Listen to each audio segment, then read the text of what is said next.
A paz do Senhor.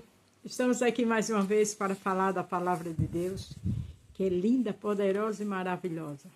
Estamos trabalhando no livro de Atos. Esse livro é uma inspiração para a minha vida e para a sua.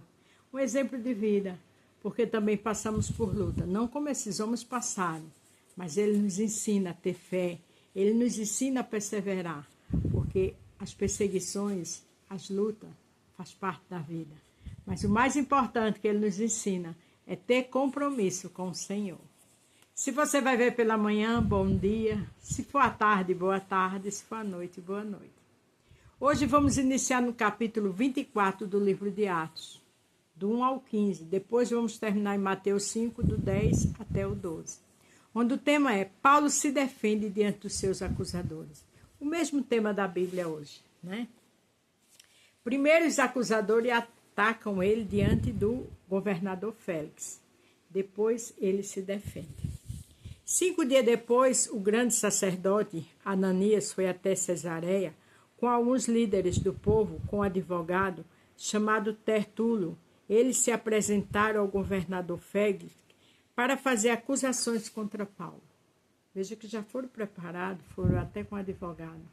Mas Paulo tinha um grande advogado que era o Senhor, né? Depois que Paulo foi chamado, Tértulo começou a acusação, dizendo: Excelentíssimo Senhor governador, o seu governo nos tem trazido um longo tempo de paz, e graças à sua sábia administração, muitas reformas necessárias estão sendo feitas para o bem deste povo. Veja que eles eram inteligentes, né? Eles primeiro exaltaram o governador, ainda falaram que o governador trouxe um tempo de paz. Quer dizer, eles indiretamente já iam usar aquilo com a atitude de Paulo com a falta de paz. Só que Paulo também era um homem preparado. Isso ensina a mim e a você se preparar. Orando, louvando, lendo a Bíblia, lendo livros edificantes para se preparar na palavra. Quando tiver pessoas que venham nos abordar sendo usada pelo mal. Então é necessário a gente se preparar. Somos muito agradecidos por tudo aquilo que temos recebido em todas as ocasiões e em todos os lugares. Isso exaltando, né? Puxando o saco do governador.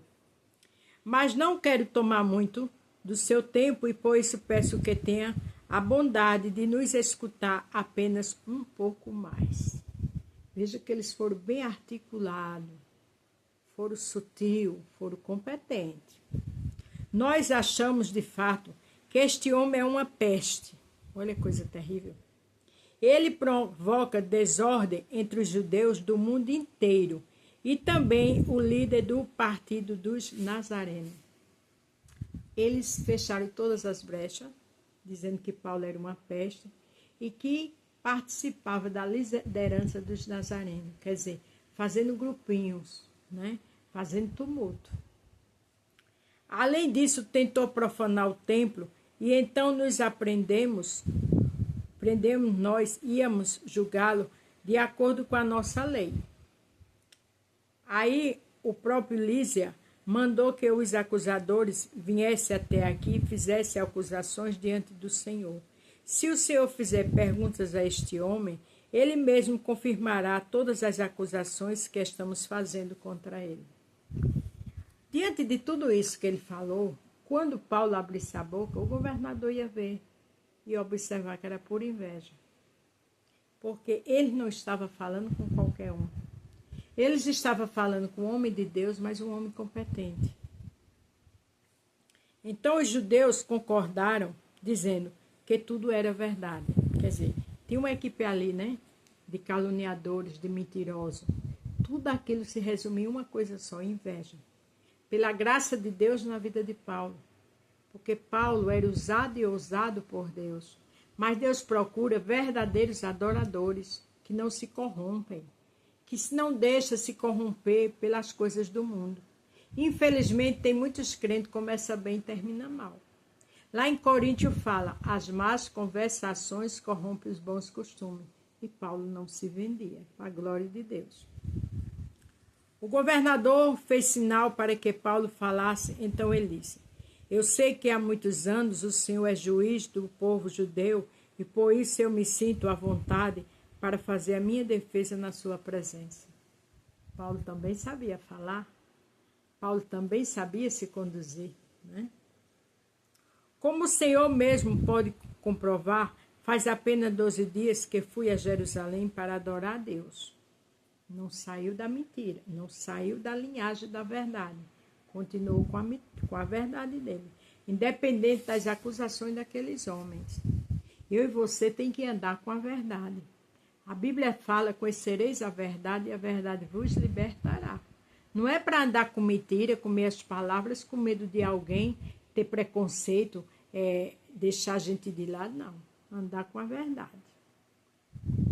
Os judeus não me viram discutindo com ninguém nos pátios do templo, nem agitando o povo nas ruas, nas suas sinagogas ou em qualquer outro lugar da cidade. Eles, olha, os judeus não me viram brigando, né? Fazendo moitinho, barulho na cidade. Eles não podem provar nenhuma das acusações que agora estão fazendo contra mim. Podia, porque era mentira, era calúnia. Paulo era um homem decidido, verdadeiro e sincero e sabia o que estava falando. Porém, uma coisa confesso ao Senhor: eu sigo o caminho que os judeus dizem ser falso, mas é desse modo que sirvo ao Deus dos nossos antepassados.